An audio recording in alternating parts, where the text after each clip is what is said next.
It's a Landhonor power rake and a roller. Believe it or not, that's how they loaded them at the auction, and they are locked in there together, so getting them off is going to be fun. Trapped in a steel box, I guess, but I mean, their bolts and nuts and bolts are already falling off. That hose is already popped.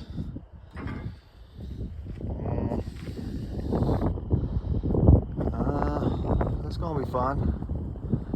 That looks like a wire snapped off there. Let's not get into the roller. So the rollers, I believe it's a JCT, sorry. I've seen issues that this is problematic. And the shims, yeah, they just kind of bolted on. This one's not even welded on. Along here, bolt looks like it's backed out. More lines torn up. So joy. I mean, I got these for pretty cheap, I guess. I paid $2,600 for the power rake and $1,200 for the roller. That's after fees, taxes, all that other stuff. So we'll see how they work. We'll pull them off and get everything tightened up and see what we can do.